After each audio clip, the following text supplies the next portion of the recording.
Bonjour les amis, alors je profite de ma petite pause entre midi et deux pour faire une petite vidéo. Je fais cette vidéo en fait pour parler de priorité et du fait de prioriser dans la vie quand on a ses projets, quand on veut avancer et tout. Parce que ça a été le cas ces derniers temps pour moi, enfin depuis un bon moment d'ailleurs. Et j'ai mis beaucoup d'ordre dans ma vie, beaucoup d'ordre autour de moi. Et j'en parlerai à chaque fois. Je vais parler de prioriser, mais dans plusieurs domaines. Donc là, aujourd'hui, je vais parler des effets du fait de prioriser au boulot. Donc j'ai intégré mon entreprise il n'y a pas très longtemps. Ça se passe bien, l'activité me plaît et tout. Bon, bref, c'est pas de ça que je veux parler. Le truc, c'est que moi, entre midi et deux, à la pause de midi et deux, soit je disparais, soit je disparais. C'est-à-dire que s'il fait beau, je suis au parc, comme vous voyez là aujourd'hui, voilà. On est en pleine ville, mais bon. Pleine ville, mais c'est un petit coin de verdure pour respirer et puis surtout parce que j'ai des choses importantes à faire.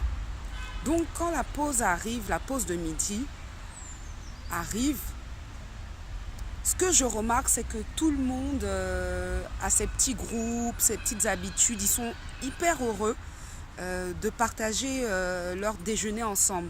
Soit à l'intérieur, soit à l'extérieur, mais ils sont ensemble. Bon, moi, c'est pas mon cas. C'est pas mon cas. Quand la pause arrive, je prends mes affaires, j'ai tracé, je suis partie. Et j'ai vu que ça intriguait, que ce soit les pauses de midi ou que ce soit les pauses de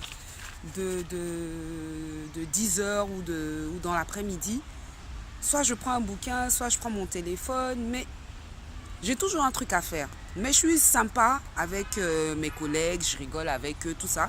Mais bon, moi, quand il y a un moment qui se libère, j'ai toujours quelque chose à faire. Donc je préfère rester seule et puis gérer mes affaires. Mais j'ai remarqué que ça ne plaisait pas vraiment. En fait, c'est pas que ça ne plaît pas, c'est que ça dérange. Quand tu arrives dans un endroit et que tu ne fais pas comme tout le monde, ça dérange. Ça dérange parce que c'est pas méchant de leur part. C'est que si tu ne fais pas comme tout le monde, on n'arrive pas à te comprendre. C'est-à-dire que tu n'es pas cernable, on n'arrive pas à te cerner. À partir du moment où on n'arrive pas à te cerner, les gens sont embêtés, ils sont un peu agacés.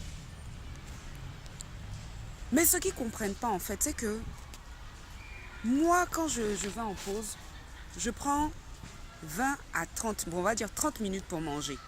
Ok. Il me reste 30 autres minutes. J'ai calculé, hein, pour vous dire.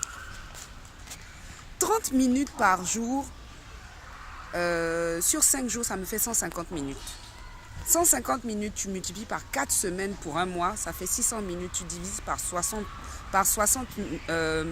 minutes, ça te donne 10 heures par mois. 10 heures par mois sur 2 mois, ça fait 20 heures. Donc on va dire que c'est pratiquement une journée. Pourquoi je vous fais ce décompte? Parce que pour moi, en fait, la méthode des petits pas, ça marche partout. Je vais vous expliquer pourquoi. Moi, quand la pause arrive, voilà ce que je fais. Ça, c'est un exemple de ce que je fais.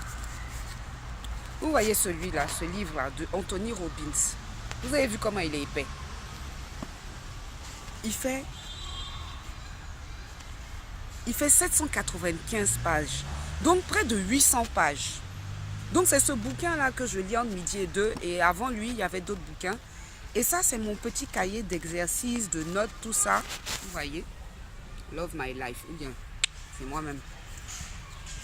Je prends mon petit cahier d'exercices, plus mon bouquin, et puis mes écouteurs ici présents. Et puis, je me mets dans mon monde, je commence à taffer. Je taffe, je lis, j'apprends, je mets en pratique. Donc, ces 30 minutes-là, en fait, c'est à ça que ça me sert. Vous imaginez? Donc, ça veut dire que les 30 minutes là, donc les 10 heures par mois, donc si tu prends sur 2 mois, ça fait pratiquement une journée de connaissances qui rentrent dans ma tête. Une journée. Vous voulez que moi je mette ça de côté sérieux? Donc, ils ne comprennent pas. Et je ne sais même pas si j'ai envie d'expliquer. Parce qu'en fait, quelqu'un qui n'est pas là dans cette logique-là ne va pas comprendre que 30 minutes pour toi, c'est important en fait. La personne ne va pas comprendre. Donc je vais pas expliquer. Tous les midis, je vais continuer à me retirer. Pour l'instant, il fait beau. Je viens au parc et tout. Je fais ce que j'ai à faire. Je mange et après je bouquine et tout. Je m'avance dans ma tête, comme on dit chez nous, en Côte d'Ivoire.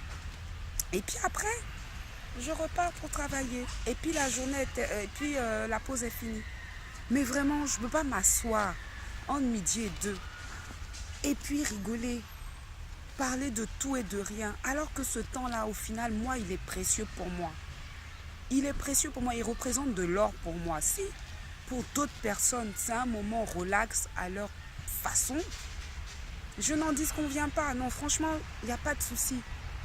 Mais vraiment, je ne laisserai pas tomber mes pratiques en fait.